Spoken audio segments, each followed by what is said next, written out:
Observa que ao fazer login na aplicação, a interface não está reagindo ao fato de que o usuário agora está logado. Ou seja, o estado de autenticação do usuário mudou e a interface da aplicação não reagiu a essa mudança. Quando o usuário faz login, qual mudança na interface deve acontecer?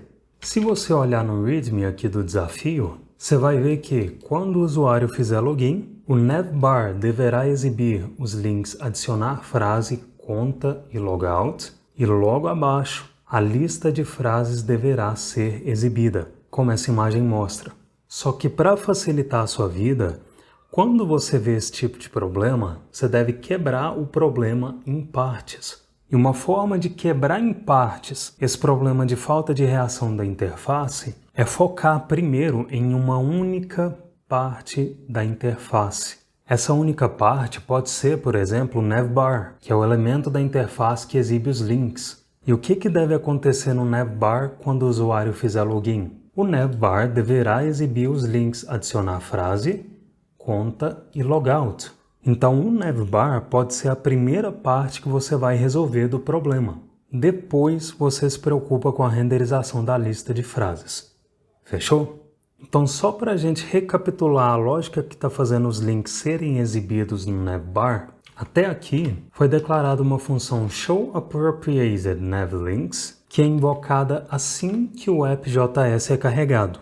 E o que essa função faz? Ela exibe ou oculta os links das LIs do navbar. E ela faz isso se baseando nessa const user. Só que essa const user foi declarada de forma estática só para que essa lógica de exibição dos links fosse construída. Só que agora que o usuário fez login, existe esse objeto que vem aqui da Signing with Popup, que para que ele seja exibido é necessário fazer o fluxo de login. Então agora que o usuário fez login, existe esse objeto que contém informações do usuário. E esse objeto vem da promise que o Signing with Popup retorna. Então agora que esse objeto está sendo obtido, qual seria a forma padrão ou a forma intuitiva de aproveitar esse objeto para fazer a interface da aplicação reagir ao login do usuário? Uma possibilidade seria, por exemplo, fazer uns malabarismos malucos com a const user e a função que renderiza os links. Como que essa loucuragem poderia ser feita? Você poderia vir aqui embaixo e fazer uma reatribuição para user. Então user recebe result. E agora que a user recebeu o objeto, você poderia, por exemplo, invocar showAppropriatedNavLinks. Feito isso, você precisaria ir lá na user e dizer que ela agora é uma let, porque const não aceita a reatribuição de valor. E aí, quando o usuário fizer login, os links certos seriam exibidos, não é isso? Qual que é o problema em fazer dessa forma? Primeiro, você está inserindo mutabilidade no seu código à toa. Quanto menos mutabilidade seu código tiver, menos bugs ele vai tender a ter. Mutabilidade é a morada preferida dos bugs. E essa mutabilidade que está sendo executada aqui pode facilmente ser evitada com a solução que eu vou mostrar daqui a pouco. E um segundo problema desse design de código é que toda vez que o usuário fizer login ou logout, você vai precisar invocar manualmente essa função e reatribuir o valor de user. Então o que você acabou de ver é a forma errada de obter dados do usuário, ou obter estado de autenticação do usuário. Roger, quer dizer que existe uma forma certa? Existe e eu vou mostrar agora. Só que antes de mostrar, eu quero mostrar como você chega nessa forma certa. Como que você chega nessa informação? Por quê? Porque se você souber como encontrar a informação, você vai ter mais autonomia para desenvolver suas aplicações JavaScript. Você vai depender menos do Roger ou de qualquer outra pessoa. Quem aprende não depende. É óbvio que vão ter momentos em que você vai precisar pedir apoio. Não tem nada de errado nisso. Mas quando você tem mais autonomia, você vai tender a pedir apoio para resolver problemas que a documentação não mostra como resolver. E no longo prazo, você ter essa habilidade de saber pesquisar vai te livrar da maioria dos problemas técnicos que você encontrar na sua carreira. Então, como que você encontra a forma certa de obter dados do usuário, esteja ele logado ou deslogado? Aqui na documentação do Firebase, que você pode acessar clicando em Go to Docs, você pode vir em Build, e no futuro essa interface pode mudar, mas isso também faz parte. Você não vai ter grandes dificuldades em encontrar o que eu estou mostrando. Você pode vir em Authentication. Aqui em Authentication você vai acessar o Web, afinal você está construindo uma aplicação web. E Google, porque a forma de autenticação usada nessa aplicação é o Google. Nessa página, lá no final, vai ter um título Next Steps. Esse primeiro item está dizendo o seguinte: nas suas aplicações, a forma recomendada de saber o status de autenticação do seu usuário é você setar um observer no objeto Auth. Você pode obter informações básicas do perfil do usuário a partir do objeto User. Veja Gerenciamento de Usuários. Antes de clicar nesse link, o que é um observer aqui nesse contexto? Um observer, como o próprio nome já diz, é uma forma de observar o status de autenticação do usuário na aplicação. E como que você pode observar esse status de autenticação? Se você clicar em Manage Users, essa página descreve como você deve gerenciar no Firebase os usuários da sua aplicação. E logo aqui nesse segundo título, obter o usuário logado atual, você vê aqui na descrição que a documentação frisa novamente que a forma recomendada de obter informações do usuário é setar um observer no objeto Auth. E aqui tem um exemplo de como você faz isso. Você importa a função onAuthStateChanged para o seu código, invoca ela inserindo como argumentos o objeto Auth e um callback, e esse callback recebe por parâmetro um objeto User que contém as informações da conta do usuário.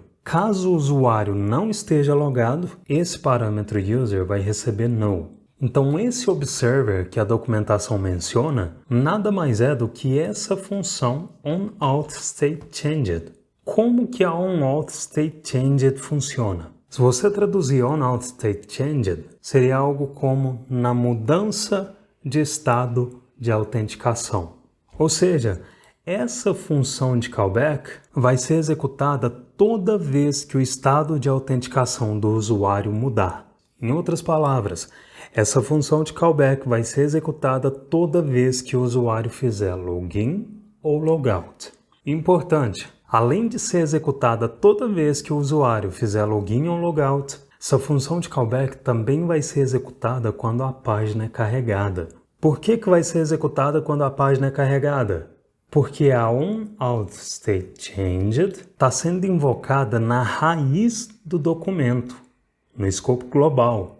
E quando uma função é invocada na raiz do documento, essa função é executada assim que o arquivo .js é carregado. Se você olhar o parágrafo abaixo do exemplo, ele vai mencionar mais uma vantagem de usar a onAuthStateChanged.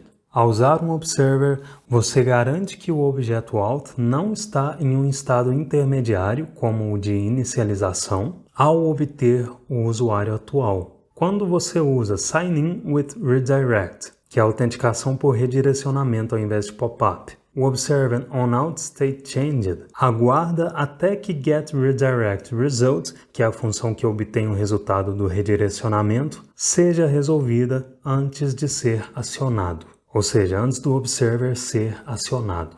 Aqui no parágrafo abaixo é mostrada uma forma alternativa de obter os dados do usuário. Você pode também obter o usuário logado atual usando a propriedade Current User. Se o usuário não está logado, Current User armazena null. E aqui tem um exemplo de como usar a Current User. Só que observa que novamente, aqui nessa estrelinha, a documentação menciona novamente vantagem em usar a onAuthStateChanged. Current User também pode ser null devido à inicialização do objeto Auth não ter sido concluída. Se você usar um observer para acompanhar o status de login do usuário, você não precisa lidar com esse caso. Ou seja, um problema a menos para você se preocupar.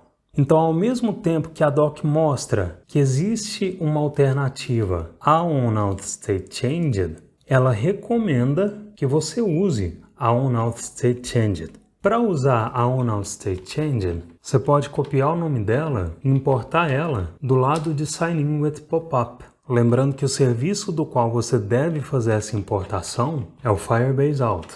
Se você gosta de organizar o código como eu, seus listeners de evento vão estar aqui embaixo e por isso eu vou invocar o onOutStateChanged junto do listener de evento que já existe. E como primeiro argumento, você vai especificar o objeto auth que deve ser observado. Se você vier no topo do código, você vai ver que esse objeto já tinha sido declarado. Agora, você precisa especificar como segundo argumento a função de callback que vai ser executada quando o usuário fizer login ou logout e quando a página for carregada. Lembrando que essa função recebe por parâmetro o objeto com informações do usuário. Então você pode inserir user como parâmetro e se dentro da função você invocar console.log que recebe user, como eu salvei o app.js, a página foi recarregada e como eu estou logado na aplicação, está aqui o objeto com as minhas informações de usuário. Agora que a onOutStateChanged está funcionando, você pode refatorar o uso da showAppropriatedNavLinks. Porque pensa comigo, você precisa fazer a interface reagir à mudança de estado de autenticação do usuário ou ao recarregamento da página. E lembra que eu disse que uma forma de quebrar em partes esse problema de reação da interface é focar primeiro em uma única parte da interface, que poderia ser o navbar. Se você precisa mostrar os links adequados se baseando no estado de autenticação do usuário, por enquanto, você pode simplesmente referenciar showAppropriatedNavLinks como callback de onOutStateChanged. Quando você faz isso, essa função vai ser executada quando o usuário fizer login, fizer logout e quando a página for carregada. Isso significa, por exemplo, que você não precisa mais dessa invocação aqui embaixo, na raiz do app.js, porque como agora a showAppropriatedNavLinks é callback de onOutStateChanged, quando a página for carregada, showAppropriatedNavLinks vai ser executada. Só que, claro, se essa função agora é callback de onOutStateChanged, ela vai precisar receber user como parâmetro. E lembra que essa função usa dentro dela essa letUser, que é uma let que foi declarada inicialmente só para a gente elaborar essa lógica de renderização condicional baseada no status de autenticação. Lembra que foi por isso que a letUser foi declarada? Então agora que essa função vai receber lá do Firebase o usuário por parâmetro, toda vez que o estado de autenticação desse usuário mudar, você pode remover essa letUser, declarar user como parâmetro da função. Aqui abaixo, na função login, se essa função já vai ser executada quando o usuário fizer login, você pode remover essa invocação dela, pode remover a reatribuição de user, porque essa let nem existe mais. Pode remover esse console.log, porque agora se você quiser ver o usuário no console, você pode invocar um console.log que exibe o parâmetro da showAppropriatedNavLinks, e como o VS Code já deu a dica, você pode remover só a declaração da result, porque você não está mais aproveitando o retorno dessa expressão. Se você vier na showAppropriatedNavLinks e inserir um console.log que recebe user, você vai ver o objeto com informações do usuário e o navbar exibindo os links que devem ser exibidos quando o usuário está logado. Roger, você ainda não testou o caso de logout? Sim, eu vou chegar lá, mas não é agora. Porque agora você precisa saber sobre a configuração da persistência do estado de autenticação. Como assim? Observa que quando a página é recarregada, o objeto com os dados do usuário continua sendo obtido e esse objeto contém os dados do usuário. Ou seja, mesmo que a página seja recarregada, o estado da autenticação do usuário continua o mesmo. Caso contrário, ao invés de ver o objeto no console, você veria null. Então o usuário não é deslogado quando a página é recarregada. Isso acontece porque existe uma configuração padrão no Firebase que assegura que mesmo que a página seja recarregada, o estado da autenticação permanece o mesmo. Essa configuração padrão persiste o estado de autenticação de forma local, mesmo depois do usuário fechar o navegador. E o Firebase faz isso para que o usuário não tenha que fazer login toda vez que a aplicação é acessada no mesmo dispositivo. Então essa persistência local diminui a fricção na experiência do usuário. Se você quiser saber mais sobre essa persistência de estado de autenticação, você pode vir aqui nesse item Auth State Persistence, e nessa página você vai encontrar as informações sobre a persistência local padrão e como você pode modificar essa persistência nas suas aplicações caso seja necessário.